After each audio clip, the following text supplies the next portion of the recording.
Àwọn Yorùbá bọ̀ wọ́n sọ wípé inú ẹni lòdodo ẹni, which means that the greatest truth that you can tell yourself comes from within yourself. Which is why I tell people that at some point in your life, while I advocate mentorship, in fact, I wrote an entire book about mentorship, Forget Principles, Find a Mentor. At some point in your life, you will have to stand on your own and by yourself and respect your own decisions. Why?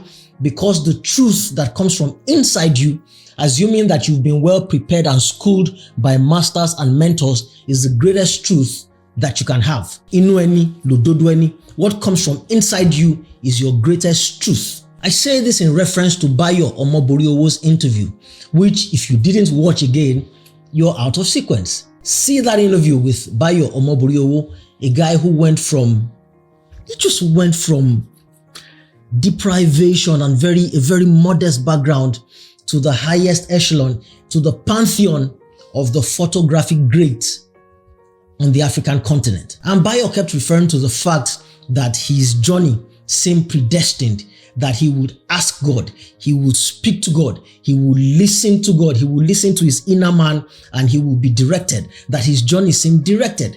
King Sunny Ade said, "Bere o bere, bere o bere, bere o bere, ọ̀rẹ́ bere o bere lọ́wọ́ orí ẹ, kó tó ṣohunkóhun, àkúnlẹ̀yàn lẹ́bọ." That just means again what I alluded to. Ask your being, have deep conversations with yourself. Ori in the Yoruba parlance stands for the creative center of your being, your creator in a manner of speaking. Ask your head. Ask the being that created you. Bere lọ́wọ́ orí ẹ. Ask your being. In short, have these internal conversations and these introspective moments with yourself before you take any decisions in life, especially major decisions.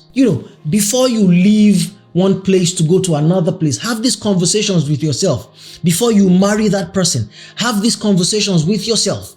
Before you take on that career, have these conversations with yourself. Bayo told us how he wanted to leave wedding photography and photography around the party circuit after a while. He just felt like he had maybe kind of outgrown that. He didn't feel comfortable in that position. It wasn't like he wasn't making money, but something else was calling to him. So he had these conversations, these deep conversations with himself. And yet, wedding photography was lucrative. There was a friend of his at that point who was telling him, "Do you know how much they pay me for weddings?" And yet Bayo kept saying, "No, there is something more for me." And he followed that direction, that instinct.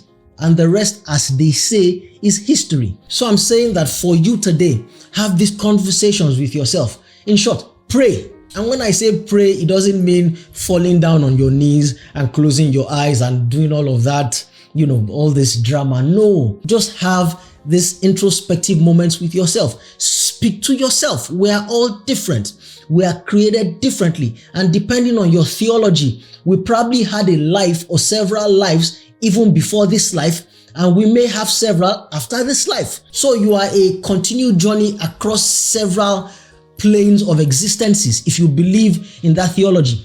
The Yoruba people definitely do. So they say, ask your head, what did you choose on the other plane before you got to this dimension or into this dimension?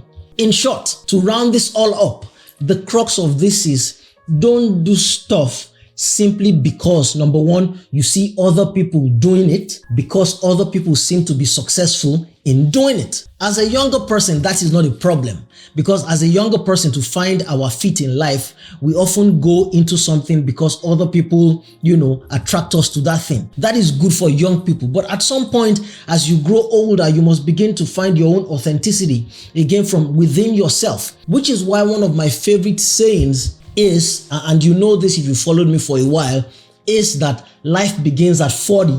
And the flip side of that coin for that saying is that a fool at 40 is a fool forever. In other words, we expect that by the time you've lived your life up until you're 40 or 40ish or circa 40, you must have done enough dabbling, experimentation, going into things for you to figure out what you're about, for you to begin to have these conversations with yourself and with your own being. So in conclusion, trust yourself. Even when nobody has done that thing which you intend to do or that you intend to do, trust your instincts. Are you going to make mistakes? Of course you're going to make mistakes. Sometimes you're going to look back and even blame yourself, but don't. Hindsight is an oppressor. Vision is always clear. Vision is always 20/20 when you are looking at it later, when you have the benefit of hindsight.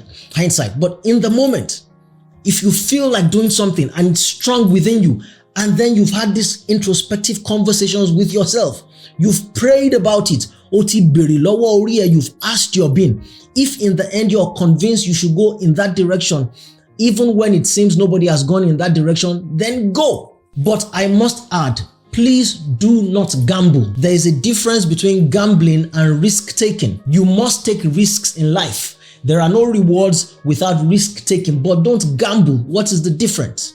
Gambling is when you put everything you have in one basket, and if that thing doesn't work or it goes burst, then you are finished. Don't do that, especially when you have dependents. When you are a married man or a married person with people who are depending on you to live or to survive. Don't take gambles. Risk-taking, on the other hand, is when you endeavor or when you venture, and if that thing doesn't work out, you will still suffer losses, but it will not wipe you out. It might keep you quiet for a little while, but sooner or later, or rather sooner rather than later, you are able to recoup your losses and then try again. Anything that will wipe you out completely after you try it is gambling. That is not risk-taking. So take risks, don't gamble. Speak to yourself, have these internal conversations, and once you're convinced, and when I say convinced, it's not as if you'll be 100% convinced. It is just that in light of all the other options, that option will seem like your most viable option, and it will be the one that pushes and compels you the most. Having done that, go for it. If you don't go for it, you might not get it. In fact, you will definitely not get it. People who don't drive out to the airport do not catch planes. All right, that's it. I'll see you on the next one.